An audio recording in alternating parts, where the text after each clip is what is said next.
Exactly. Edible Schoolyard New Orleans. Did you know I'm a better gardener than juggler? Today, not so much about the juggling, but a lot about these things. We will be learning how to take one sweet potato and turn it into about 2 pounds, all on your own, for almost no cost. It'll just take you a little bit of time. So first things first, you will need a sweet potato. Now, not just any old sweet potato, there are some best sweet potatoes out there. The best one you could get is one that was grown locally from a local farm or garden in your neighborhood. But if that's not an option, try to find an organic one at the grocery store. Organic ones or local ones will sprout best and grow best in your own garden. So, you got your sweet potato. All you need is one. It will be plenty. Next, you're going to need a jar of water. Sweet potato, jar of water. Pretty simple, right? And then you're going to need some things like toothpicks or sticks. You'll need 3. I have 2. There's a third. Now I have 3. So, very simply, you're going to start by convincing this sweet potato to make some roots and make some shoots. It's as simple as this. You're going to take those 3 sticks, poke them about around halfway into the sweet potato. You got 1, you got 2, you got 3. Take that sweet potato, put it into that jar of water. Now notice that about half of the sweet potato is under the water. That's important because all of that will make the roots down there, and up top, make some shoots. Now it starts just like that. Take this sweet potato in its jar, in its water, put it in a window, a warm spot, and then you'll have to wait. Now, it takes about 2 weeks for this to turn into something that we can then use to grow sweet potatoes from. 2 weeks can be a long time, but all you have to do every single day, add a little bit of water, make sure it's happy, in the sun, nice and warm, and nothing else. So pretty low cost. 2 weeks. You know what? Instead of waiting 2 weeks here with you, I am gonna pull a little trick. I brought my time machine in today. Time machine's gonna help me out.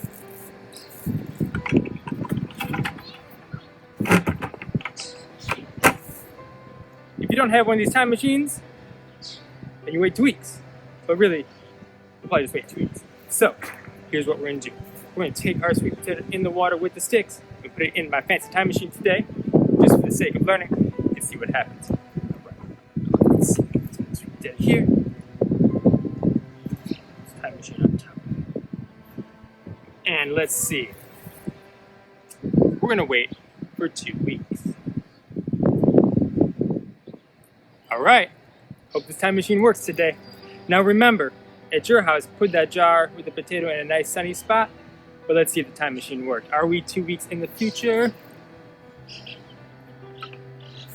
Nice. Goodbye. All right, so I got my sweet potato 2 weeks later, and check this out.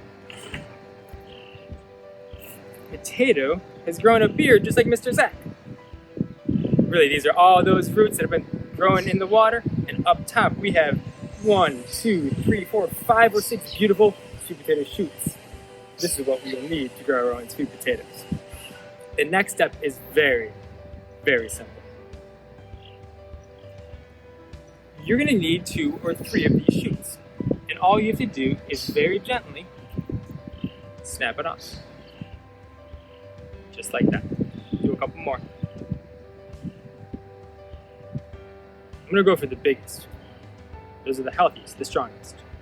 All right, so I got 2 total. That's cool. Now, what we're gonna do next is put these into their own jar of water. All right, got my jar of water. On these shoots, I'm gonna take off the bottom leaves very gently. No scissors, no tools needed. Just so the roots can grow from those spots. Little one's good too. Take off those first couple leaves, drop it right in the water. There you go. You're on your way. Now, here's another time where you have to wait. So you're gonna take this jar again, with the water, with the shoots, put it right back in that sunny warm spot where the sweet potato first sprouted, and wait about a week. Every day check it. You'll start to see at the very bottom of those shoots little roots starting to grow. But it is as simple as that. But again, for the sake of being here, let's use the time machine again.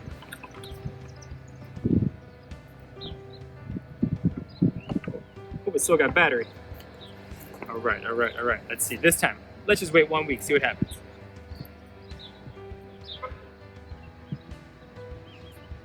All right, that should do it. You ready? All right. Oh, they're not the same. They look a little bit the same up top, but look down there. In about 1 week, you'll have roots that long, coming out of every little joint where the leaves were. It's as simple as that. So this has taken us about 3 weeks so far. Not a problem. It didn't really cost us anything. What do we do next? Well, we have a seedling here. We have a baby plant. It's got a stem, it's got leaves, it's got its roots, so it is ready to go right in the soil.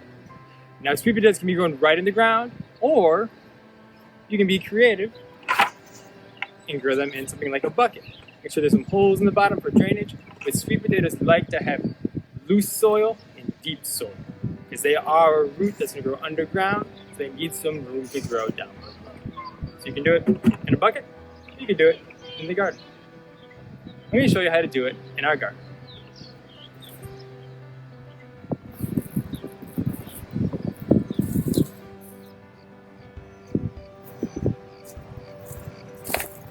All right, so we are ready to plant our sweet potato slips.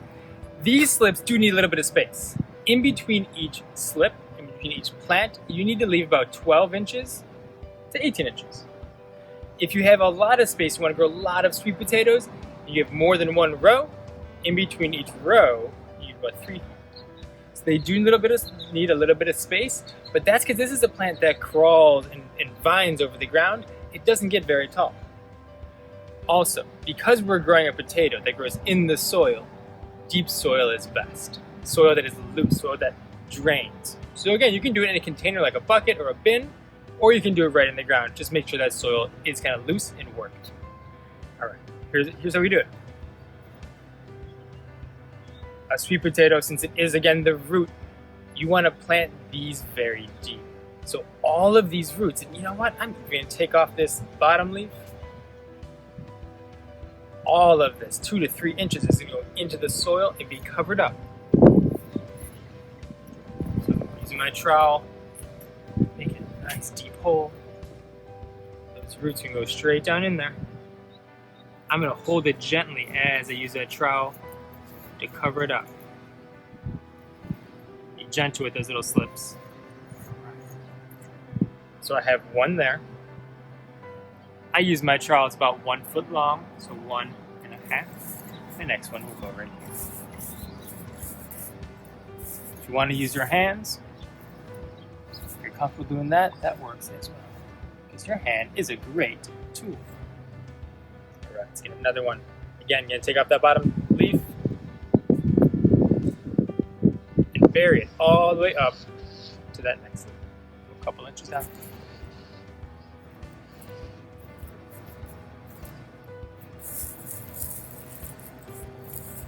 Perfect. Oh, cool. Just found a good old earthworm. Check that guy out. Woo! Sign up some good soil. That one go right back in. See, worm? All right, so we have a couple more. We have 1, we have 2. Let's do one more here. Roots on that one. Again, we're going to measure out about 18 inches. Nice deep hole. Take off that bottom leaf. Plant all the way up to there.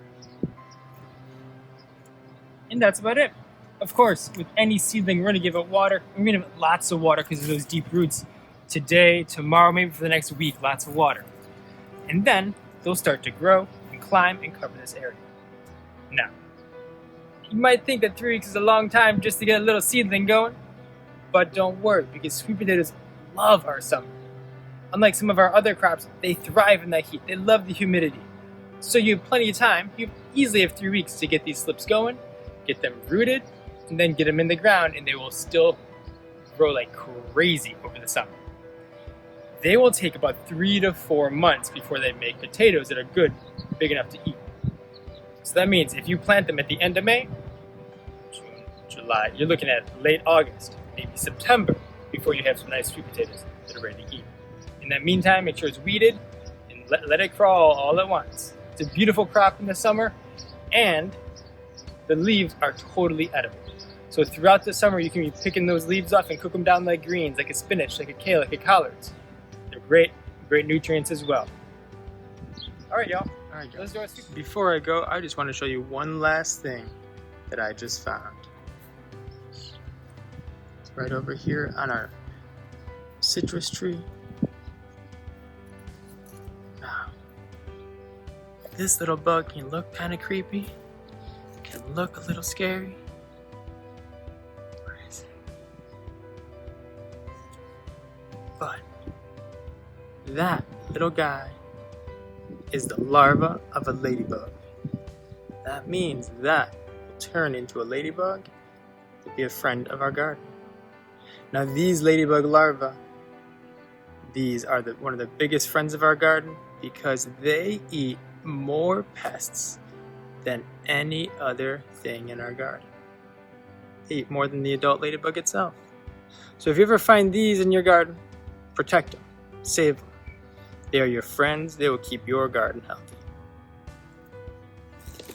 All right, y'all. Hope you all are being well and safe.